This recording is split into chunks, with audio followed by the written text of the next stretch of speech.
गोकुळामध्ये नंद आणि यशोदेच्या घरी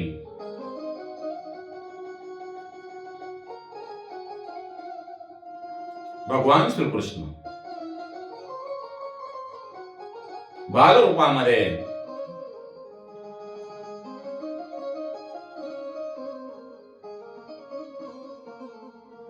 प्रकट झाल्यानंतर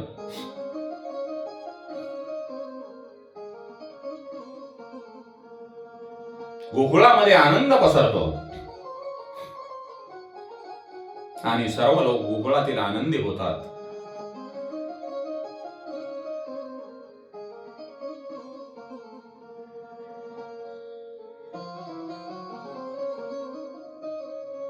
जर मनुष्याला आपले शरीर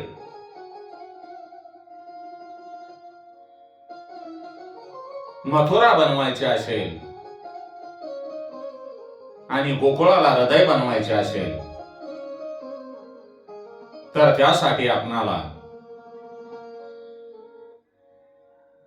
काम आणि संपत्ती यापासून आपल्या मनाला मुक्त करावे लागेल. अनेक वेळा मनुष्य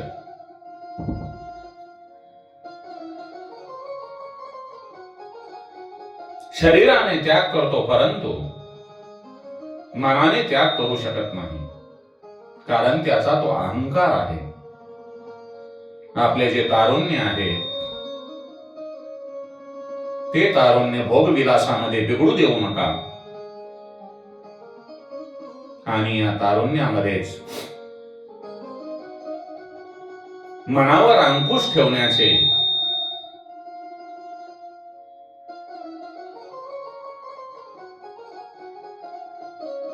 आपल्या मनावर नियंत्रण ठेवणे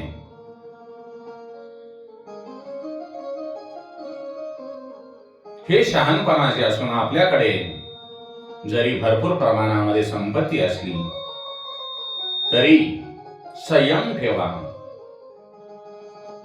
आणि भगवंताचे चिंतन करा.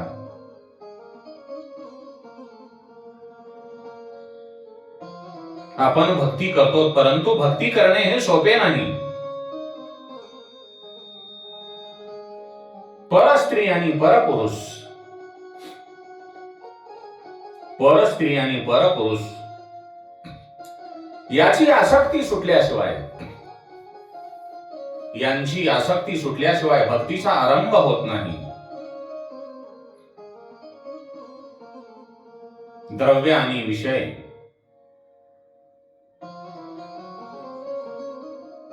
द्रव्य आणि विषय यांचे चिंतन जर सोडले तर तुमची काया पवित्र होईल, मथुरेसारखी पवित्र होईल. आणि आपल्या शरीराला जर मथुरा करावयाचे असेल तर त्याला यमुना किनारी म्हणजे भक्तीच्या किनाऱ्यावर ठेवले पाहिजे.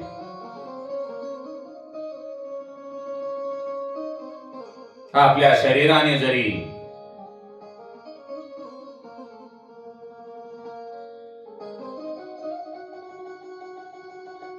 गोकुळामध्ये जाणे झाले तरी मनाने तरी गोकुळामध्ये जा. आपल्या मनाला वृंदावनामध्ये पाठवा. त्या मनाला यशोदेच्या मांडीवरील गोपाळ कृष्णांना न्याहाळू द्या. मायावी दृश्यातून ते मन काढून कृष्ण, यशोदा आणि गोपी यांचे स्मरण करण्यासाठी तिकडे लावा. म्हणजे आपल्या मनामध्ये भक्ती आपोआप निर्माण होईल.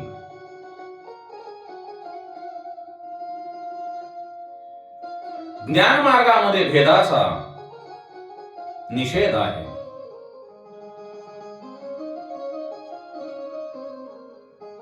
भक्त आपल्या भक्तीसहित भगवंताशी जर एकरूप झाला तर दोन्ही ध्येय एकच होतील. भक्तीमध्ये जरी आरंभी भेद असला तरी नंतर भक्त आणि भगवान एकच आहेत. त्यामुळे देव भक्त आणि नाम कथा त्रिवेणी संगम.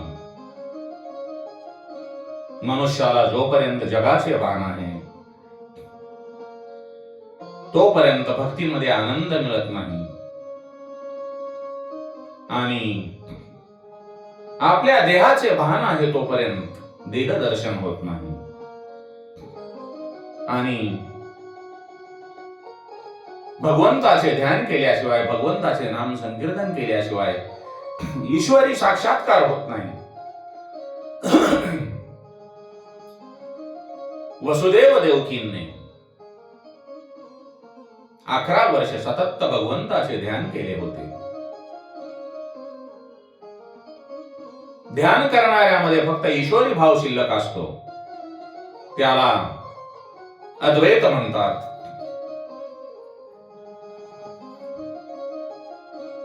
नवमीच्या दिवशी पहाटे नंदोत्सव झाला होता.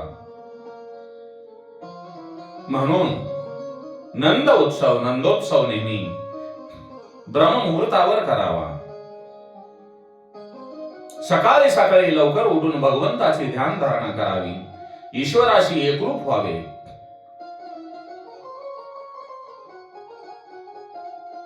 12 वर्ष जर नियमपूर्वक हे केले तर लक्षात येईल की पूर्ण दिवस आनंदात जातो. श्रावण वद्य दशमीला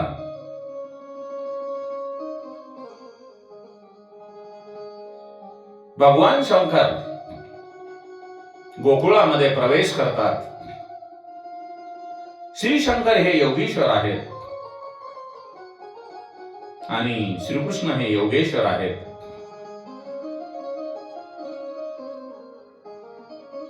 श्री शंकर हे निवृत्ती मार्गाचा आदर्श दाखवतात आणि श्रीकृष्ण हे प्रवृत्ती धर्माचा आदर्श दाखवतो. श्रीकृष्णांच्या प्रवृत्ती मार्गात आसक्ती असूनही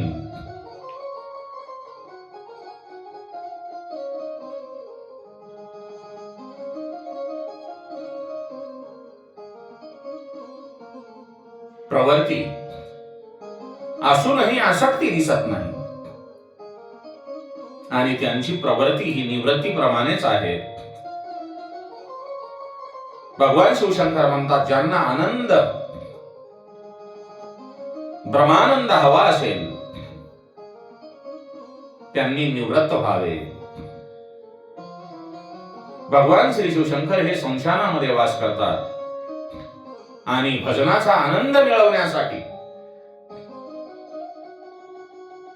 आणि ध्यानाचा आनंद मिळवण्यासाठी निवृत्ती मार्ग स्वीकारणे आवश्यक आहे.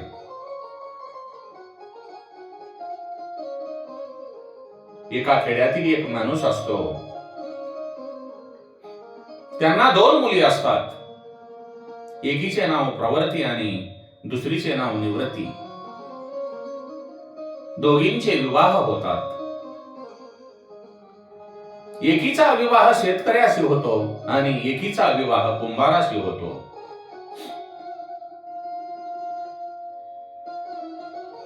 काही दिवसानंतर तो माणूस पहिल्यांदा आपली मुलगी प्रवृत्तीकडे जातो. तो प्रवृत्तीला विचारतो, मुली तुझे काय चालले आहे? मुलगी म्हणते, बाबा, यावर्षी अजून पाऊस झाला नाही. पाऊस पडला की सर्वत्र बहरेल, सर्वच बहरेल, पीक पाणी चांगले येईल आणि मी सुखी होईल. मग तो खेडूत माणूस प्रवृत्तीचा निरोप घेऊन निवृत्तीकडे जातो. कुंभाराच्या घरी गेल्यानंतर तो निवृत्तीला विचारतो, हे मुली, तुझे कसे काय चालले आहे? मुलगी म्हणते, बाबा, मातीची भांडी तयार केली आहेत, पण ती अजून भाजायची आहेत. ती भाजणे झाल्यावर पाऊस आला तर बरे होईल. निवृत्तीच्या उत्तरामुळे तो शेतकरी संभ्रमामध्ये पडतो. पाऊस पडला तर माझी एक मुलगी सुखी होईल आणि दुसरी मुलगी मात्र दुःखी होईल. सांगण्याचे तात्पर्य, ही जी गोष्ट आहे ती जीवमात्राची गोष्ट आहे. या जीवमात्राच्या ठिकाणी प्रवृत्ती आणि निवृत्ती एकाच वेळेस राहू शकत नाहीत. आणि निवृत्तीचा आनंद हवा असेल तर प्रवृत्तीला मनातून काढून टाकले पाहिजे.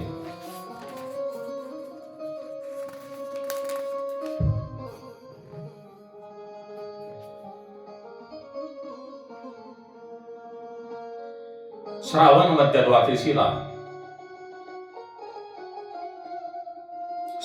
मध्य द्वादशीला योगेश्वर भगवान श्रीकृष्ण आणि योगीश्वर भगवान शिवशंकर यांचे मिलन होते. प्रवृत्ती आणि निवृत्ती एकरूप होतात. भगवान श्रीशंकर जेव्हा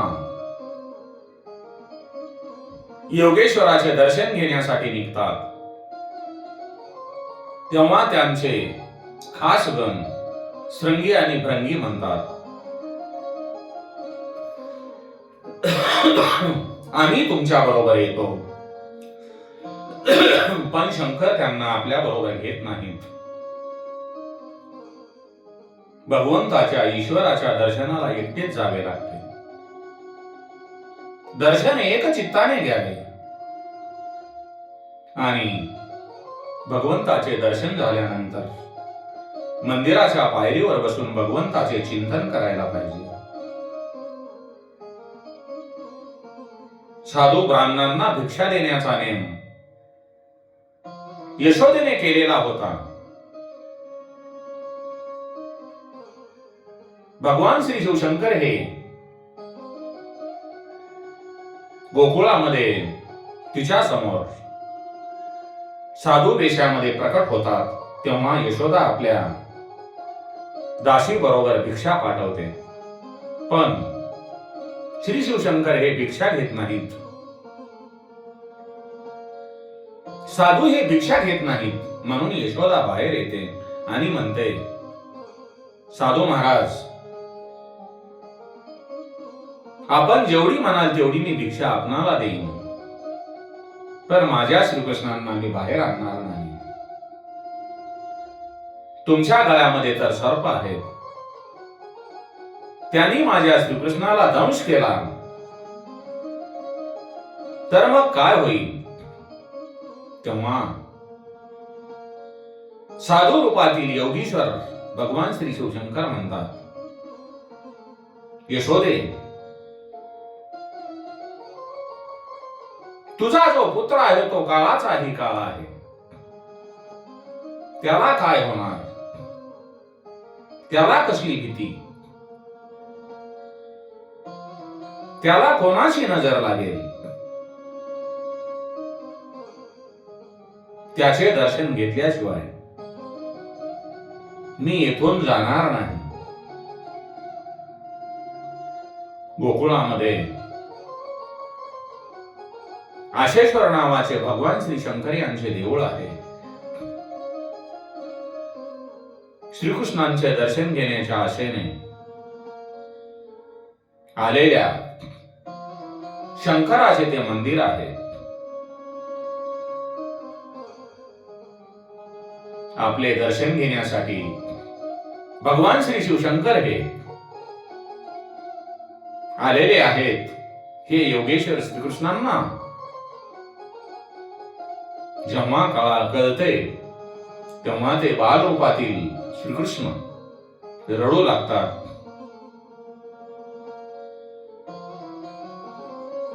यशोदेच्या दासी यशोदेला सांगतात, हे यशोदामनिया, बालकृष्ण हा जोरजोरात रडत आहे. या साधूच्या मंत्रामुळे तर तो रडत नाही. या साधूचे मनोरथ पूर्ण केले पाहिजे. मग दासी बाळाला घेऊन बाहेर येतात. यशोदा त्या साधूला सांगते, महाराज, माझ्या बाळाला तुम्ही पहा, परंतु त्याला हात लावू नका, त्याच्याकडे टक लावून पाहू नका. साधूच्या रूपातील श्री शिवशंकरांना पाहून श्रीकृष्णांचे रडणे थांबते. ते त्या साधूकडे बालरूपातील प्रश्न पाहून हसू लागतात. यशोदेला वाटते, या साधू महाराजांच्या नजरेमध्ये काहीतरी जादू असली पाहिजे. हे काही साधारण साधू महाराज नाहीत. साधूंनी श्रीकृष्णांना पाहिले, पण त्यांचे काही समाधान होईना. ते यशोदेला म्हणतात, माते, या बाळाला माझ्या मांडीवर दे, मी तुला याचे भविष्य सांगेन. यशोदेमधली माता बिरगलते. ती आपल्या लहानग्या बाळाला साधू महाराजांच्या मांडीवर देते. श्रीकृष्णांना मांडीवर घेतल्यानंतर योगीश्वर भगवान शिवशंकर साधू महाराजांना समाधी लागते. हरे हरे एक होतात आणि अति आनंदाने अति उल्हासाने भगवान शिवशंकर नाचू लागतात. थोड्याच वेळामध्ये तिथे नंद बाबा येतात. नंदाला पाहून शिवशंकर श्रीकृष्णांना नंदाकडे देतात आणि त्यांचे ते अलौकिक रूप आपल्या हृदयामध्ये साठवून कैलासाकडे निघून जातात. त्रयोदशीच्या दिवशी नंद मथुरेला कंसाकडे कर भरण्यासाठी जातात. नंद हे कंसाच्या दरबारामध्ये कर भरत आहेत आणि कंसाला एक सुवर्णाची थाली आणि 5 रत्न भेट देतो. तो कंसाला सांगतो, महाराज, वृद्धावस्थेमध्ये मला पुत्र रत्न प्राप्त झाले आहे.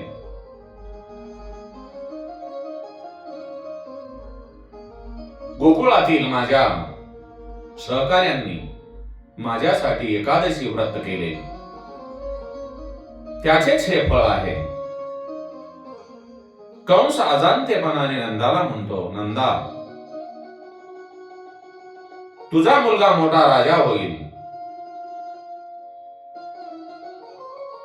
तुझ्या बालकाच्या शत्रूचा विनाश होईल. साक्षात शत्रू श्रीकृष्णांना आशीर्वाद देतो, त्याच्या शत्रूचा विनाश होईल. कंसाकडील काम आटोपल्यानंतर नंद आपला मित्र वसुदेवाला भेटायला जातो आणि वसुदेवाला पाहून आणि नंदाला पाहून दोघांनाही एकमेकांना आनंद होतो. नंद वसुदेवाला म्हणतो, वसुदेवा, तुमची 8वी मुलगी ही कंसाने मारली. हे ऐकून खूप वाईट झाले.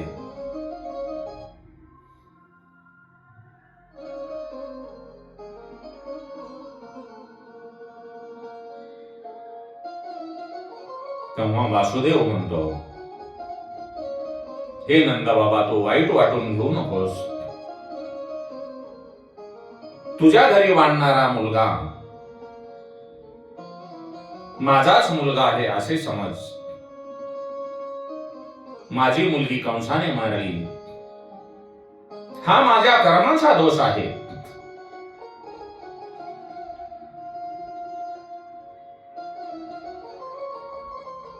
तेव्हा वसुदेव म्हणतो,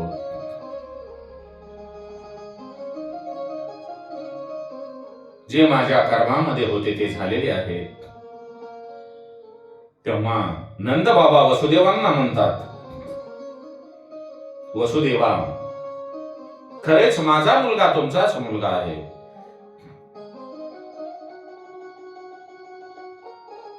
बाबांनो, नंद हा गोकुळाचा जीव आहे.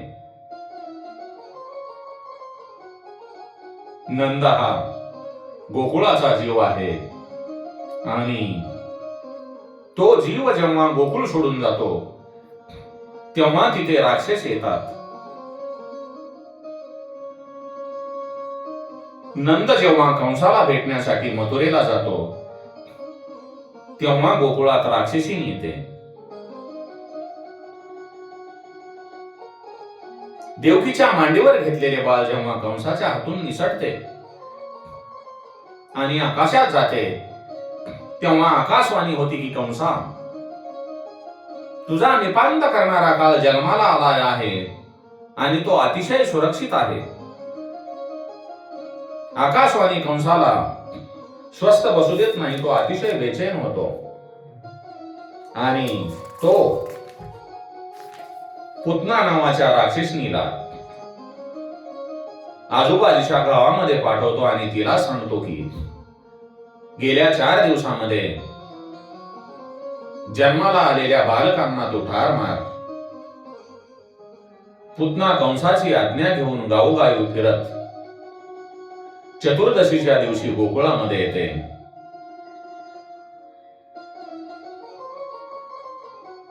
आणि सुंदर रूप घेऊन